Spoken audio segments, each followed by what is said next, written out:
He saw the girl before anyone else noticed her. Barely 20, clothes rinsed by last night's rain, eyes carrying the quiet panic of someone who learned too early that nobody was coming. She stood on the corner like she didn't belong to the morning, holding a torn envelope against her chest as if it were the last thing she owned. People passed by. Cars rolled through puddles. No one looked twice, except him.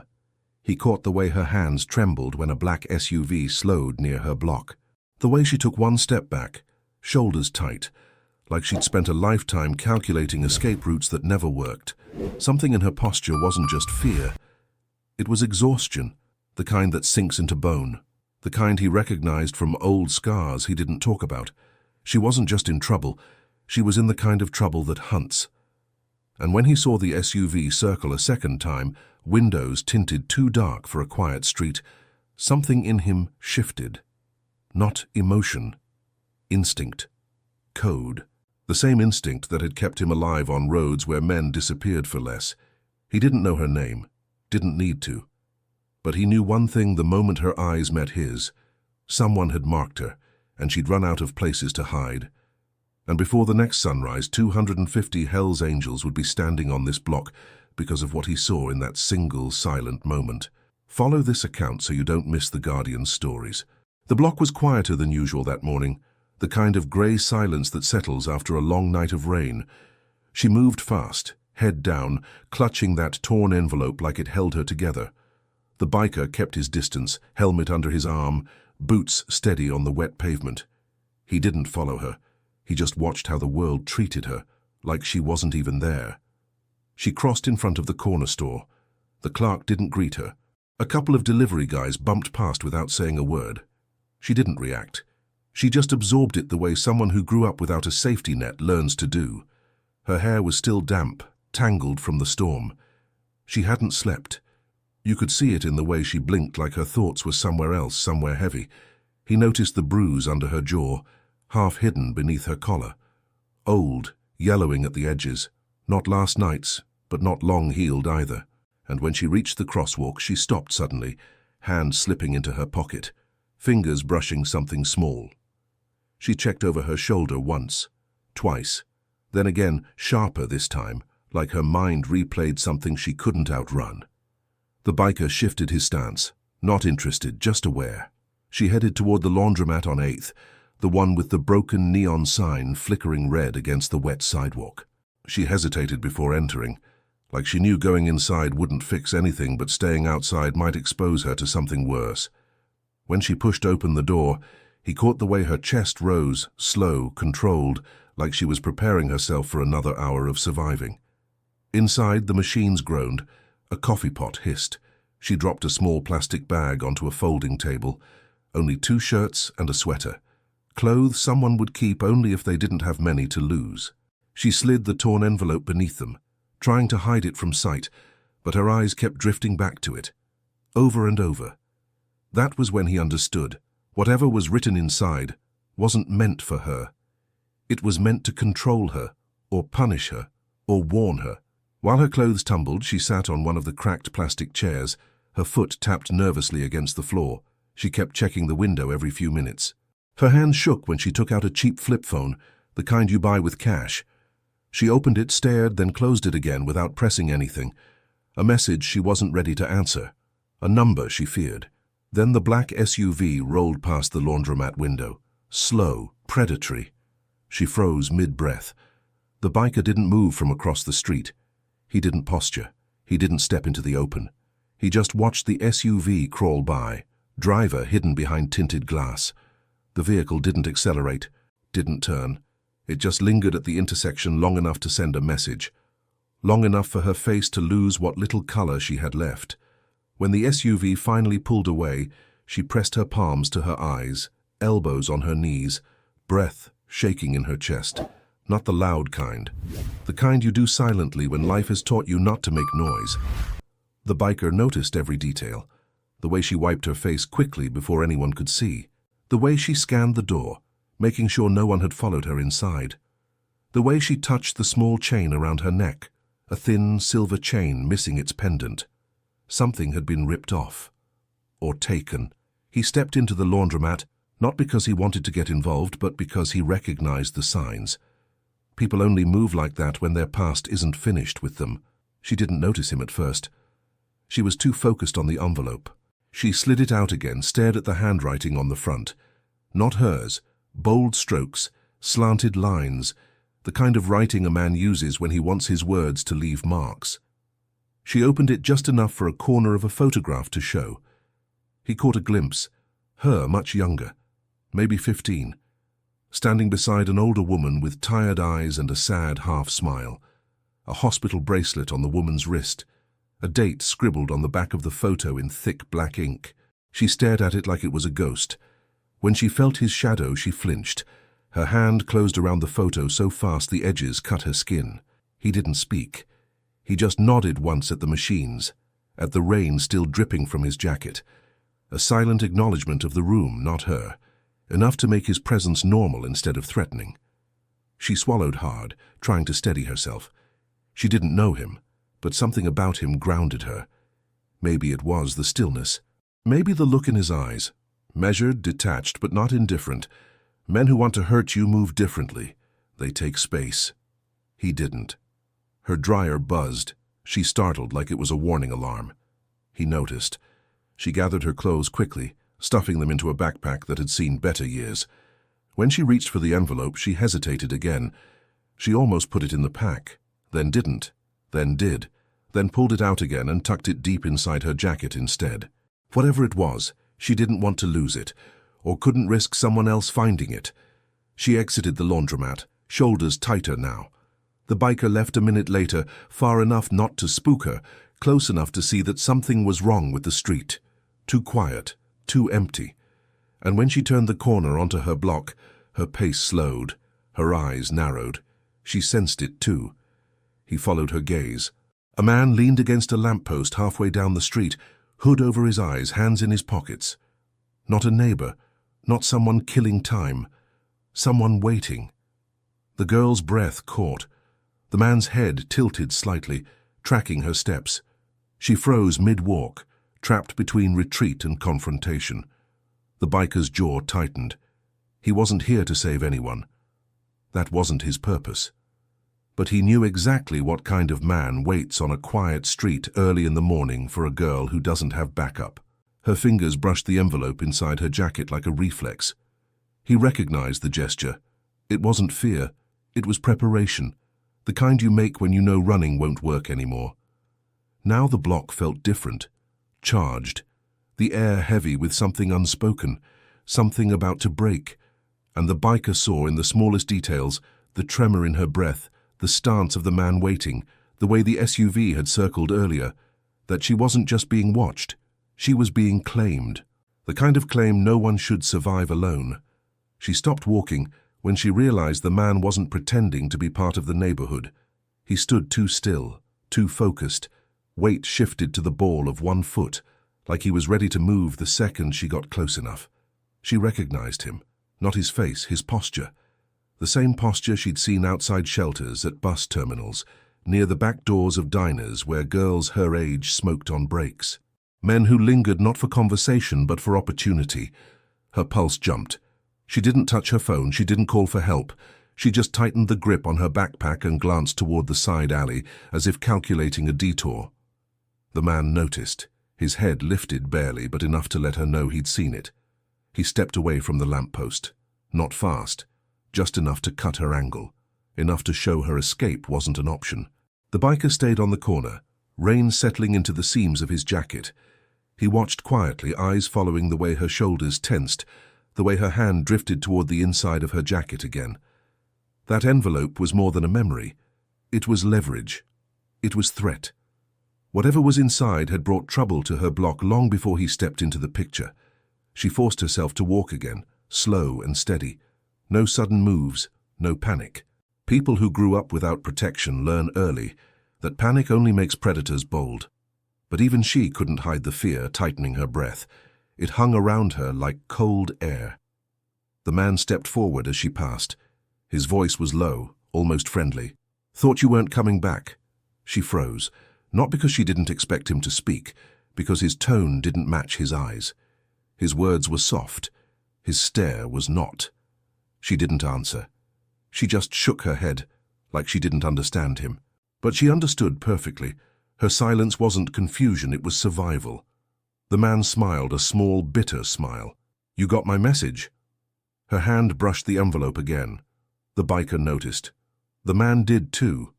She whispered something, too quiet to hear. The man took a step closer. "I said you got my message." Her jaw clenched. Her breath trembled, barely audible. He leaned in, close enough that she had to tilt her head back to avoid his shadow. When she stepped away, he grabbed her arm, not a yank, just a hold, controlled, confident, like she belonged there. She winced, not from the pressure, from memory. The biker shifted his weight, no expression, no movement forward, just attention flattening into focus. She tried to pull her arm free once. When that didn't work, she went still. Stillness that didn't come from surrender, came from calculation. She'd dealt with this man before. Enough times to know the wrong reaction would escalate it. "You keep running," the man murmured. "It just gets worse. You know how this works." Her eyes flicked toward the biker for half a second. Not for rescue, for witness. For proof that what was happening wasn't a hallucination created by fear. The man followed her gaze. When he saw who she was looking at, something in his expression changed. His grip didn't loosen, but the confidence in his posture shifted. A hesitation, a sliver. He didn't let go, but he checked the biker the way a man checks a dangerous dog, one wrong move away from teeth. The biker didn't move. He didn't blink. He just looked at him. That was enough. The man swallowed, a subtle twitch in his throat. "This isn't your business," he called out, raising his voice slightly toward the biker. "She's got things she needs to sort out. Family things." The girl's eyes flinched at the word family, a reaction she couldn't hide. The biker caught it instantly. It wasn't the flinch of someone confronted by a relative.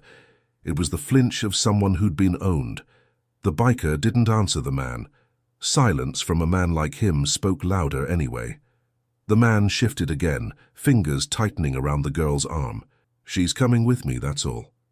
She shook her head once, barely moving, but the man felt it. He leaned closer. "Don't start. You know what's in that envelope. You know what happens if you push this." Her breath cracked. Not loud, not dramatic.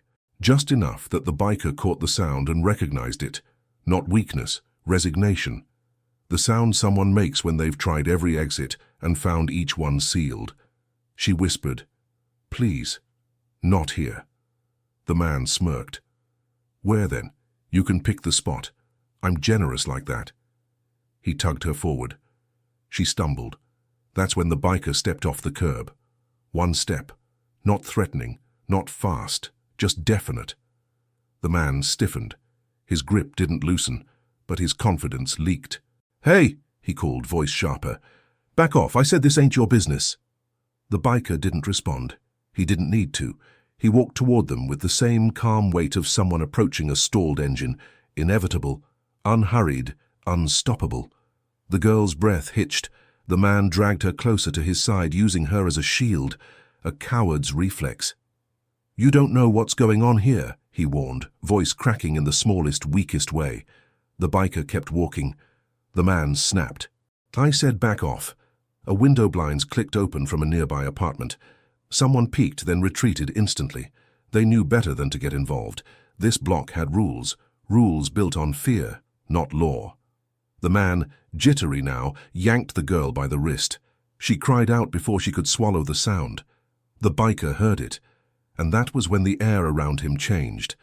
A shift so slight most people wouldn't notice. The man noticed. He dragged her backward. "We're leaving," he muttered. "Now." The biker stopped walking, not because he was done, because something else arrived. An engine rumbled 3 blocks away, then another, then another. Not loud, not racing, just steady, coordinated, approaching. The man turned his head, confused. "What the hell?" The girl looked up, brow furrowing as the sound grew, low thunder rolling through narrow streets. The biker didn't take his eyes off the man gripping her, but the faintest tilt of his chin told her he'd expected this. Engines multiplied. 1, 3, 7, 15, then more, enough that the pavement itself vibrated. The man swallowed, his bravado draining. "Who are you?"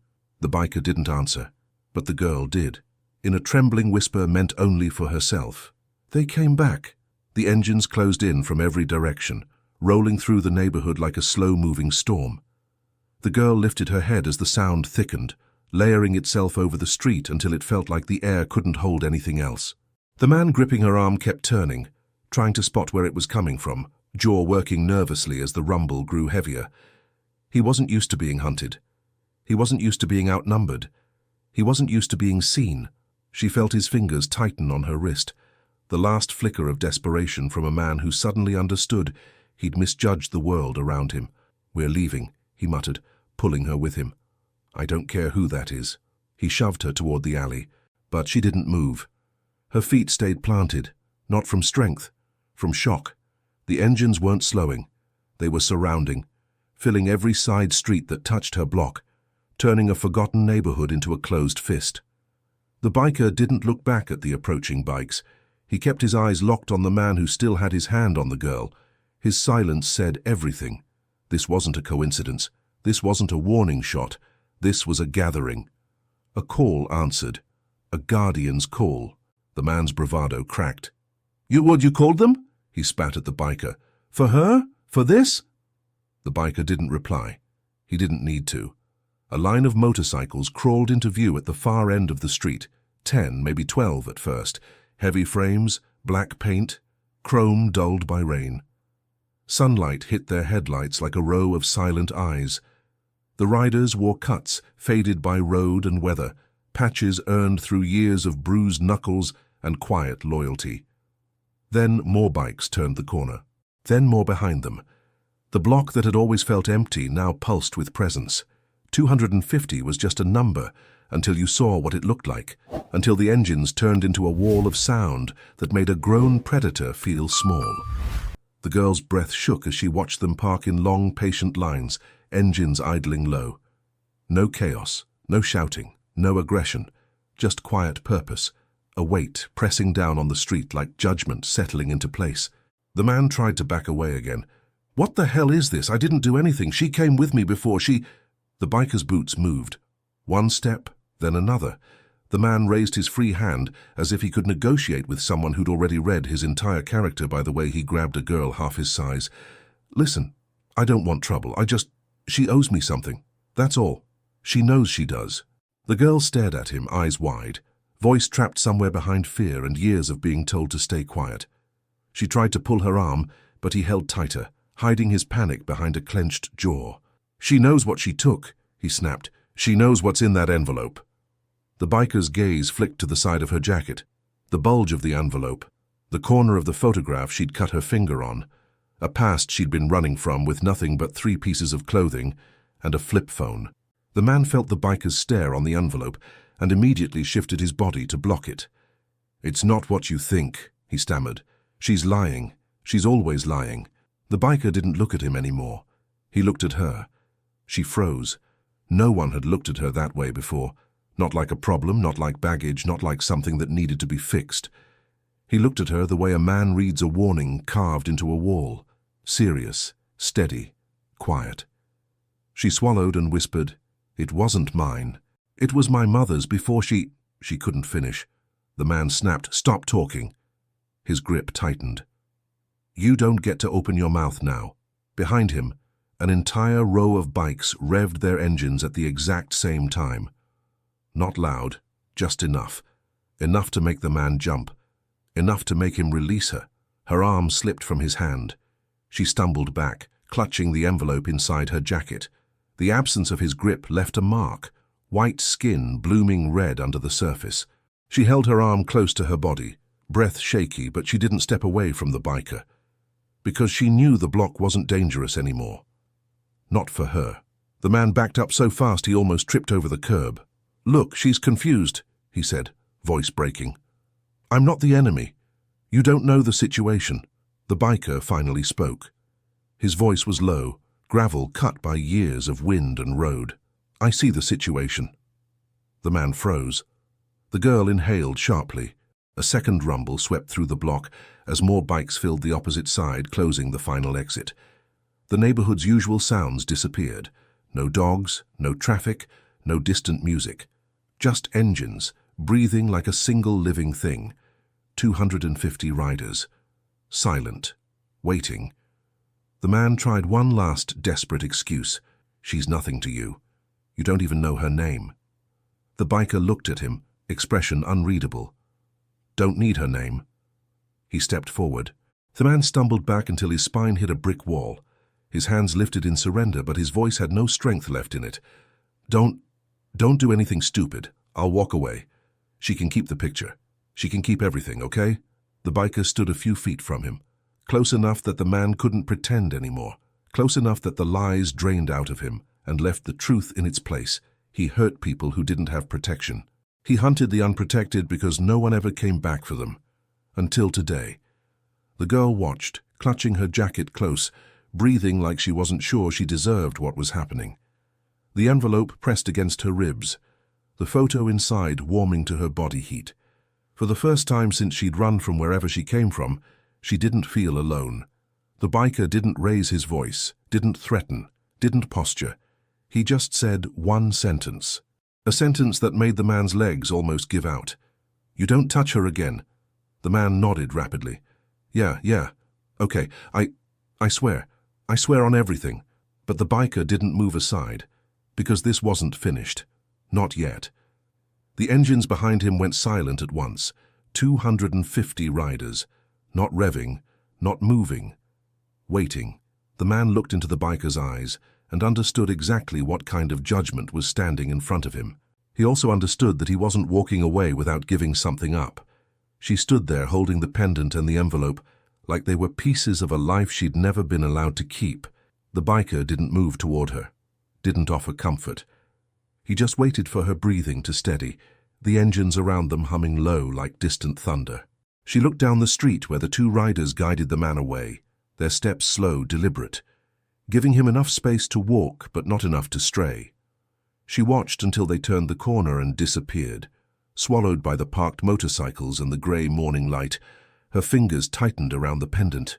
What happens now? She whispered again, barely trusting the words. The biker didn't answer immediately. He glanced at the envelope she held pressed against her chest, then at the thin red marks on her wrist where the man had grabbed her. She noticed his eyes land there, and she instinctively pulled her sleeve down. He didn't comment on it. He didn't have to. You go inside, he finally said. You lock your door. You stay off that street for a while. She nodded, though it wasn't certainty, just habit. A lifetime of agreeing with whatever kept her alive. But she wasn't sure where inside even was. She didn't really have a home, she didn't really have anywhere.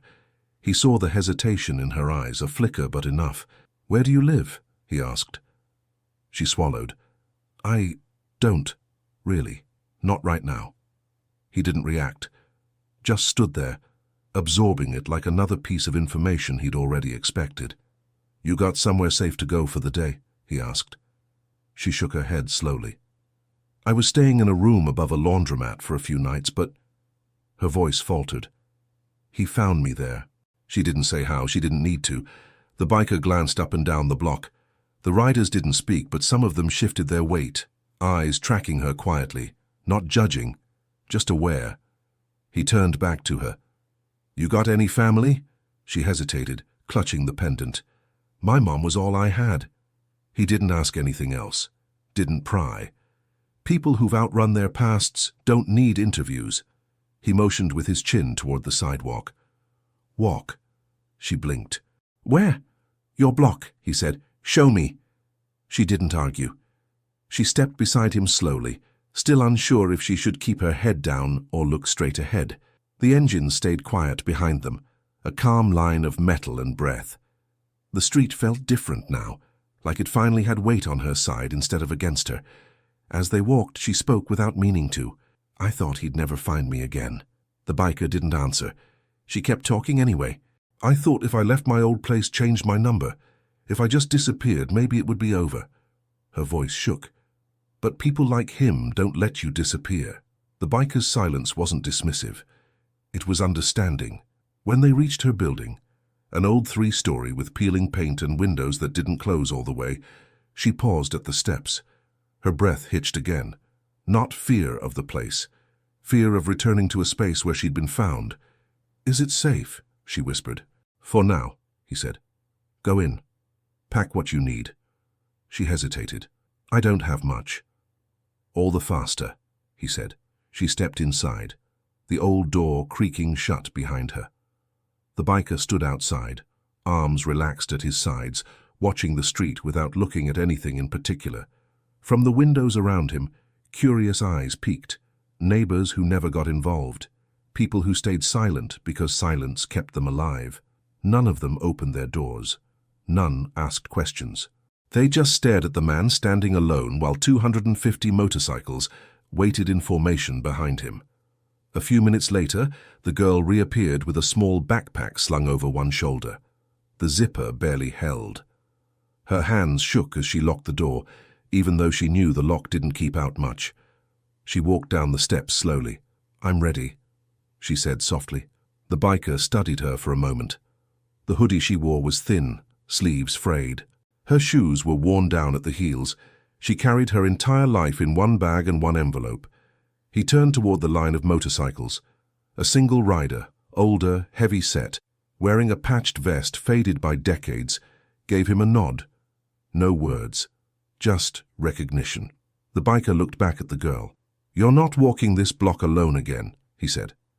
Her eyes widened, confusion mixing with something she hadn't felt in years, safety, maybe, or the closest thing to it she'd ever known. He pointed to a spot between two parked bikes where the pavement was dry under a wide awning. "Stay there, don't move." She obeyed immediately. She walked to the spot and stood quietly, clutching the pendant as if grounding herself with it. Several riders glanced at her, then at him, then back at her, not staring, just acknowledging that she was now under a certain kind of protection. The biker stepped into the center of the street. The engines remained off, the silence deep enough to hear the wind shift behind the buildings.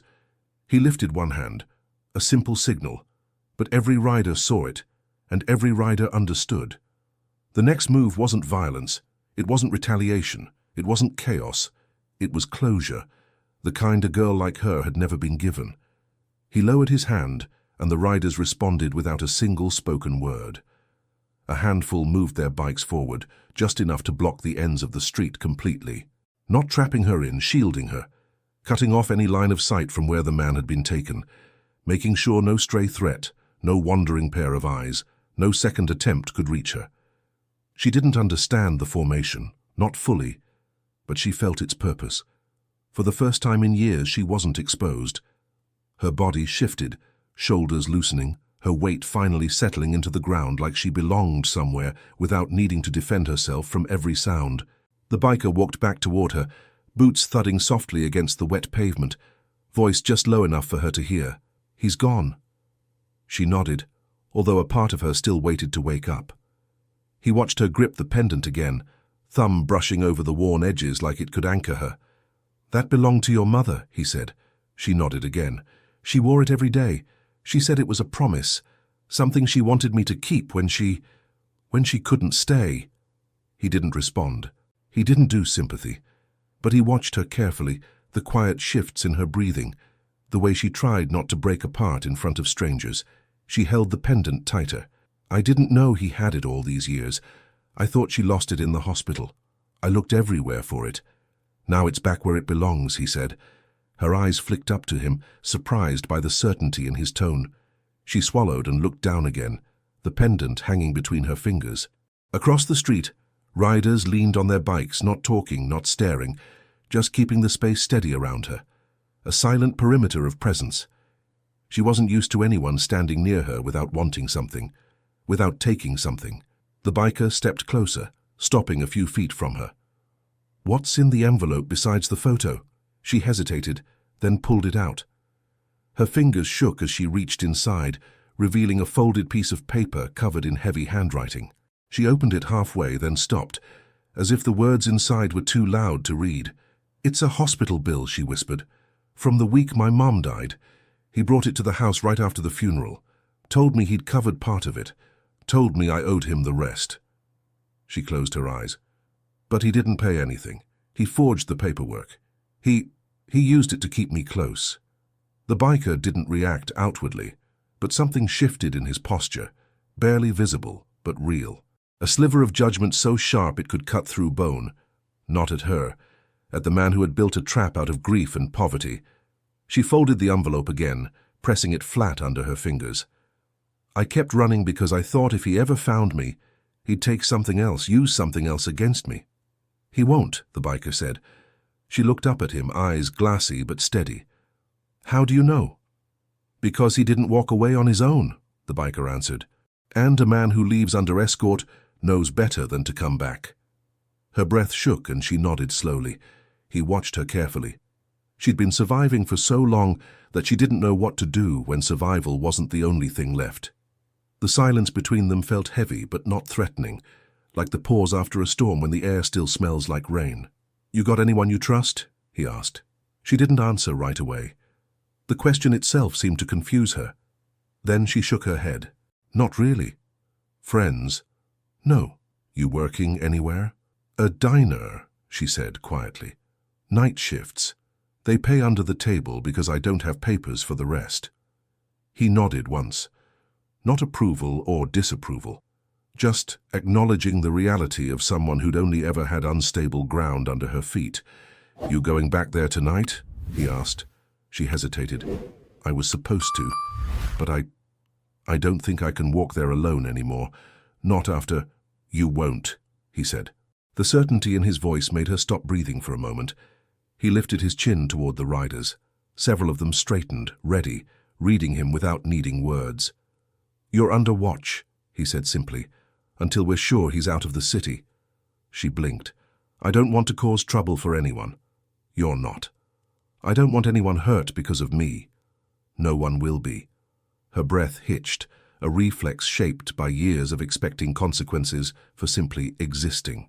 She pressed the pendant against her palm, grounding herself. Why are you doing this? She asked softly. He didn't answer immediately. He just looked at her, expression unreadable, eyes taking in the exhaustion behind her posture, the years she'd carried on her back with no one noticing. Finally he said, You stepped between him and someone you cared about once. She stared at him, confused. How do you know?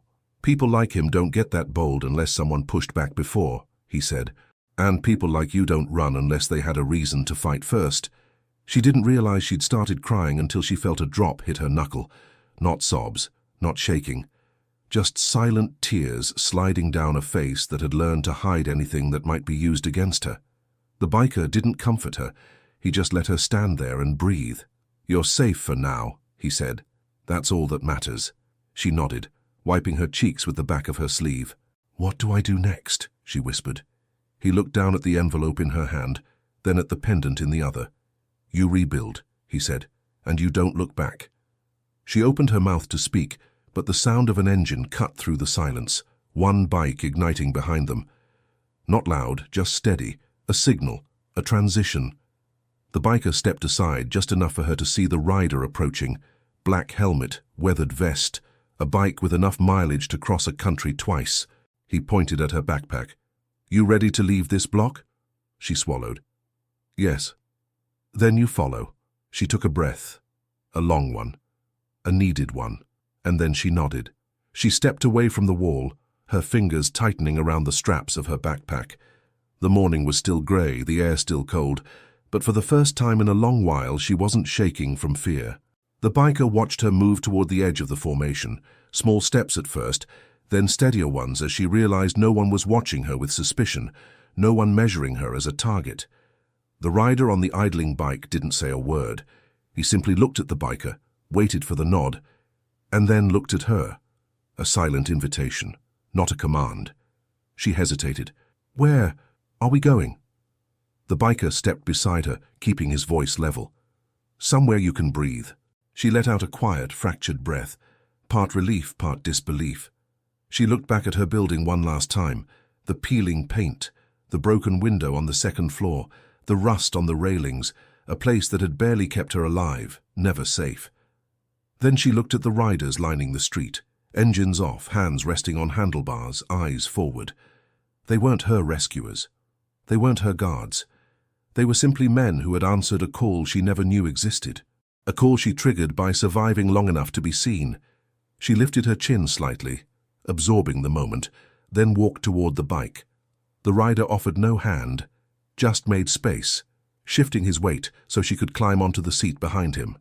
She settled carefully, her hands hovering awkwardly in the air. The biker watched her struggle, not with balance, but with trust. Finally, she placed her hands on the sides of the rider's vest. Lightly at first, then firmer. The rider didn't react, just waited. The biker turned to the rest of the formation. Rode.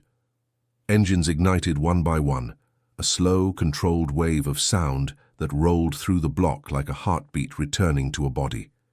250 bikes waking up in sequence. No chaos, no rush, just precision. The girl flinched at the first roar, then steadied. Her heartbeat matched the engines, the vibrations settling into her bones. She wasn't used to belonging anywhere. But now the noise wasn't a threat. It was a shield. The biker mounted his own bike near the front, glancing once over his shoulder. Her eyes caught his, and something unspoken passed between them. Not gratitude, not comfort, just acknowledgement. He twisted the throttle. The first row of riders moved. The rest followed, filling the street in staggered lines, the steady rumble vibrating through windows and sidewalks. Neighbors peeked through curtains, watching the procession escort a girl who had walked alone for years. She held the pendant tight against her chest as the bikes rolled forward, the city blocks passing slowly around them. She didn't know where they were going. She didn't know what would happen next, but for the first time, the future didn't feel like a threat. They rode for several minutes before stopping at a quiet spot near an old auto shop. Its sign faded, the parking lot cracked, but the lights glowing warm behind the metal door. The riders formed a half circle, engines softening into idle. The biker dismounted and walked toward her. She slid off the bike, her legs unsteady from nerves, not from the ride. He nodded toward the building. Inside. She looked up at him. "Whose place is this?" "Mine," he said. Her breath caught. Not from fear, from shock. He opened the door for her. No gesture, no flourish, just the quiet offer of a threshold she had never been invited to cross anywhere else. She stepped inside. The air smelled like metal, oil, and rain drying on concrete. Tools hung in clean lines. A workbench sat under a warm lamp. No clutter, no chaos. A space built by a man who needed order to stay alive. She stood in the center, unsure. "Why bring me here?" The biker shut the door gently, the sound echoing through the shop. "Because you can't keep looking over your shoulder," he said. "Not today." She turned toward him. And tomorrow. He studied her. A girl with no place to sleep, no name to lean on, no safety that wasn't borrowed. "You don't answer to him anymore," he said. "That's the first step." She nodded, swallowing hard. "And the second?" she asked. He nodded toward the pendant in her hand. "You remember who you came from, not who tried to own you." Her fingers closed around the pendant. Her breath steadied. He walked to the workbench, grabbing a clean rag and a small metal box. He placed them on a nearby stool. "Sit," he said. She obeyed without thinking, lowering herself carefully. He handed her the rag. "Wipe the pendant, keep it with you." She cleaned it slowly, watching the old steel catch the warm light. It looked different now, no longer a lost piece of her past, but something reclaimed, something returned. When she finished, she looked up at him. "Why did you help me, really?" The biker met her eyes without hesitation. "Because you stepped in front of the wrong man once," he said. "And you paid for it alone." Her lips parted, a small breath escaping. She didn't ask how he knew. She didn't need to. He continued, voice steady and low. "Someone should have stepped in front of you back then." Her eyes watered, her chest tightening. He didn't look away. "But I'm here now," he said. The engines outside quieted completely, the riders waiting in patient silence. And for the first time in her life, she didn't feel forgotten. She looked down at the pendant, then at the biker. "What happens after today?" she whispered. He stepped closer, resting a hand on the back of a nearby chair, not touching her, just making his presence known. "You start over," he said. "On your terms." She took a shaky breath. "And if he tries to come back?" The biker didn't blink. "He won't." She nodded, absorbing the certainty in his voice, letting it settle inside her where fear had lived for years. The engines outside rumbled once, a distant signal, like the road calling. The biker glanced toward the door. "It's time," he said. She stood slowly. "Time for what?" He opened the shop door, letting the cold air rush in. The riders outside formed a line, engines humming, waiting. He looked at her one last time. "To take you somewhere, he'll never find you." She tightened her grip on the pendant, the envelope tucked against her chest, and for the first time in her life, she stepped forward without fear. She followed him out into the cold air, the scent of wet asphalt rising as the riders adjusted their positions. The sky was lifting into a pale, washed-out blue, the kind that usually meant another hard day was coming, but not for her, not in the same way, not anymore. The biker stepped down from the doorway and walked toward his motorcycle. The riders parted for him naturally, like a tide shifting around a rock. No words exchanged, no signals needed. They understood where he was going and why. She stepped closer, clutching the backpack strap with one hand and the pendant with the other. When he looked back, she felt her breath hitch again, because this time, for the first time, she didn't feel like a burden being tolerated. She felt accounted for, not owned, not cornered, just seen. He pointed to the empty space behind his seat. "Get on." She froze.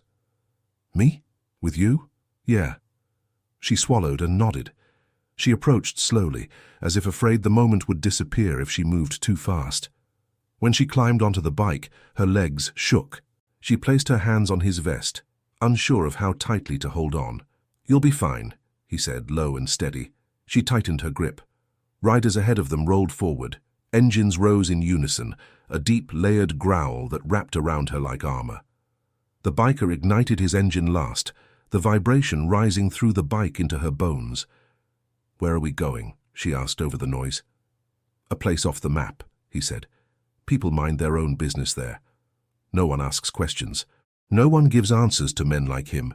She closed her eyes. For the first time, those words didn't scare her. He eased the bike forward, merging into the formation. The riders moved like a single line of force cutting through the city, slow enough for her to breathe, strong enough to warn anyone watching that she was no longer alone. As they turned onto the main road, she saw the bus stop where she'd slept once, huddled between torn posters and broken glass. The diner where she'd worked nights until her hands ached and her feet went numb. The alley where she'd hidden, when the man first tracked her down 3 months ago. Places she had clung to because she had nowhere else to go. Each one passed behind her like a chapter closing. She didn't look back. Miles slipped under them. The city thinned. Buildings turned to warehouses. Warehouses turned to empty lots. The riders maintained their formation, 20 in front, the rest guarding the flanks and rear. A quiet fortress on wheels. She leaned into the biker's back, holding the pendant between her fingers, letting it press into her palm every time the bike hit a bump. The metal warmed slowly from her grip. "You're shaking," he said. She hesitated. "I'm not scared." "I know." She inhaled. "Then why am I shaking?" "Because no one's ever stood between you and danger," he said. "Your body doesn't know what to do with that." Her throat tightened. She pressed her forehead lightly against his back, not enough for him to feel it, but enough to steady herself. She didn't cry. She didn't break. She just breathed. They rode another 15 minutes before the formation slowed, near a long, low building on the side of the road. An old biker hangout turned quiet safe zone. Lights glowed under the awning. A few riders already stood outside, arms crossed, watching the group approach with understanding eyes. The biker parked in the center. She climbed off the bike carefully, legs trembling from the long ride. He stepped beside her, close enough that she could feel his presence, but not so close that she felt crowded. "This place is safe," he said. "Nobody comes here unless they're invited." She nodded, scanning the small building. Are your people staying?" "Some," he said. "Enough to keep the road clean until he's gone." She looked up at him. "You trust they'll make sure he leaves the city?" "I don't trust," he said. "I know." She didn't doubt him. Not anymore. Inside the building, a warm hum drifted through the cracks in the door, low conversation, clinking mugs, boots on wood. Not hostile, not tense, just steady, lived in. She hadn't walked into a room like that in years. "Come on," he said.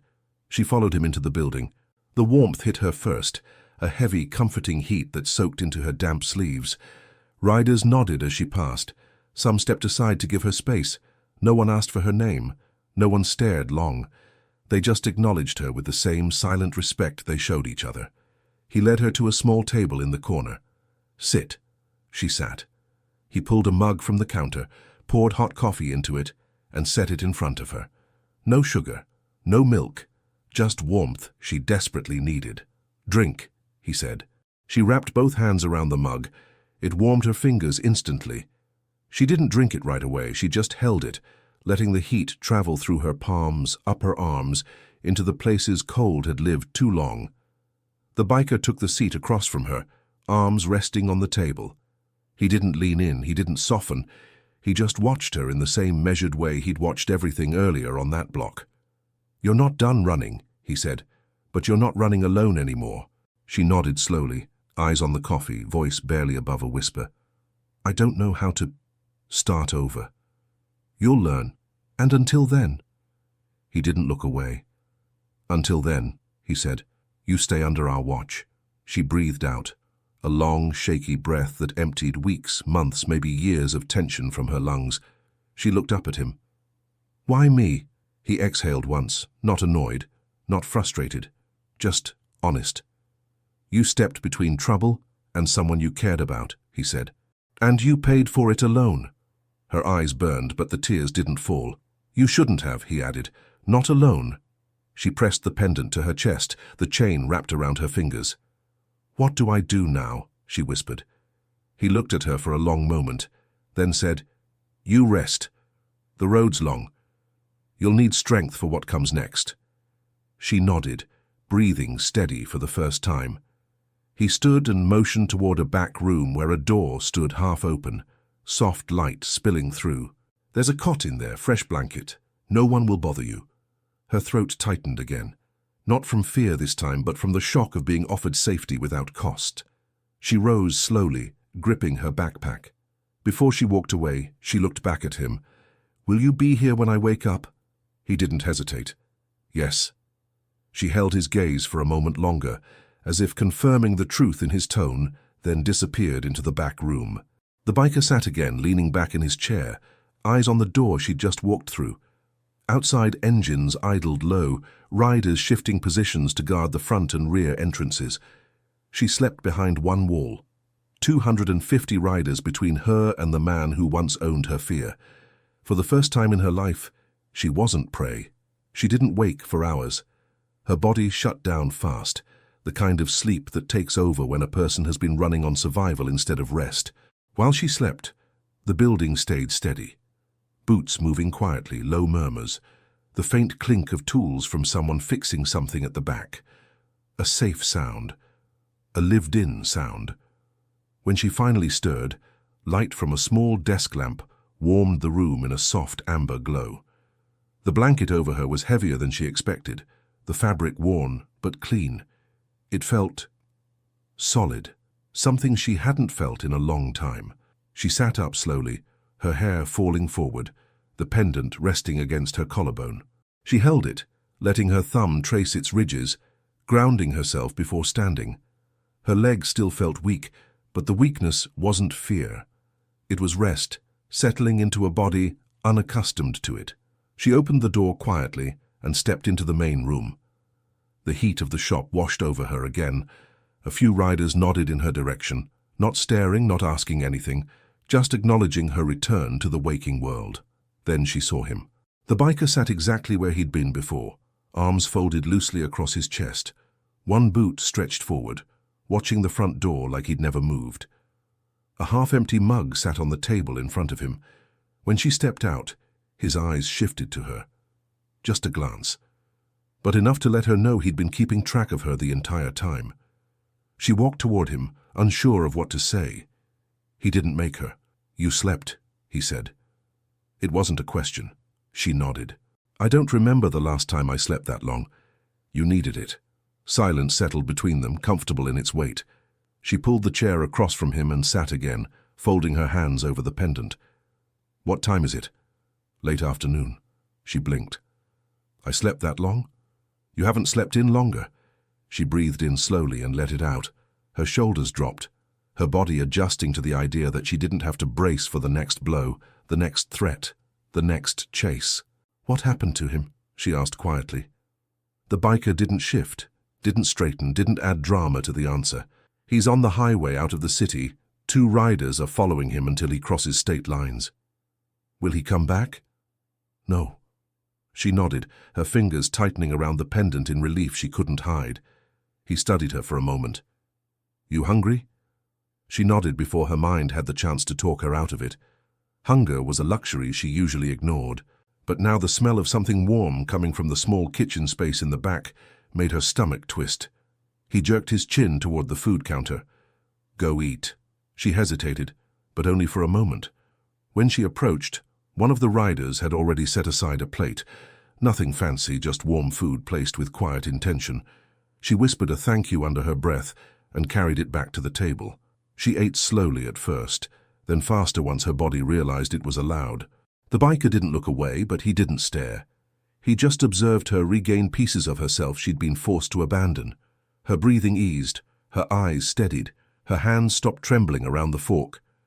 When she finished, she pushed the plate aside gently. Thank you, she said, her voice steady for the first time. He nodded. Good. She looked down at her hands. I don't know what I'm supposed to do now. I don't have a place to go. I don't have money. I barely have clothes. You've got time now, he said. That's more than you had yesterday. She studied him. His tone wasn't soft. It wasn't warm. It was factual, solid, a foundation she could stand on. What about my job? She asked. If I don't show up tonight, you won't, he said. Her brows lifted slightly. They'll fire me. They won't. She waited for him to explain, but he didn't. He didn't need to. Whatever the diner was, whoever ran it, they wouldn't question the absence of someone under the protection of 250 riders. She leaned back slightly, absorbing the reality settling into place. He finally shifted, chair creaking under his weight. You're not going back to that building you stayed in. Not tonight, not tomorrow. She nodded slowly. Okay. You'll stay here until we know the trail's cold. She looked around, the riders, the tools, the worn couch in the corner, the road dust on almost every boot in the room. It wasn't a home, but it was safe. Is that really okay? She asked quietly. That I stay here? You're not a burden, he said. Not here. The words struck her harder than she expected. She looked down, eyes burning. He noticed but didn't comment. After a moment she spoke again, voice small, but not defeated. What happens after the trail is cold? You choose where you go next. And if I choose wrong, you'll learn. She nodded, absorbing it slowly. Another rider approached the table, placing a folded jacket in front of her. Black, heavy, lined with warm fleece. Not new, but cared for. She looked up, surprised. It's cold tonight, the rider said simply, then walked away. She brushed her fingers over the jacket, stunned by the quiet generosity she'd never known. I don't know how to repay any of this, she whispered. You don't, the biker said. You just get back on your feet. She swallowed, the jacket clutched in her hands. Do you think I can? I know you can, he said. She held his gaze for the first time without flinching. He rose from the table. Come on. She stood too. Where are we going? He motioned with his head. Outside. She followed him out the door. The sun had dropped low, painting the sky in dull amber. The riders outside shifted, watching her with quiet acknowledgement. The biker walked to the edge of the lot, where the road stretched long and empty. He stopped and looked at the fading horizon. This road's open, he said. You can walk it. You can ride it. You can change directions whenever you need. She stepped beside him. I don't know what direction to choose. You don't have to choose it today. She looked down at the pendant, warm against her skin. What about you? She asked. Are you leaving? He shook his head once. Not until you're ready. She let out a long breath, one that emptied months of terror from her ribs. She wasn't alone, not anymore, not on this road, not with him standing beside her. A quiet settled over them, the kind that comes after danger is gone, but the memory still lingers. She felt it lifting from her chest slowly, piece by piece. She turned to him. "What do I do tomorrow?" He didn't look away from the horizon. "You live," he said, for the first time. She closed her eyes, letting the words settle deep. Her life wasn't over. It was beginning, and she wasn't running anymore.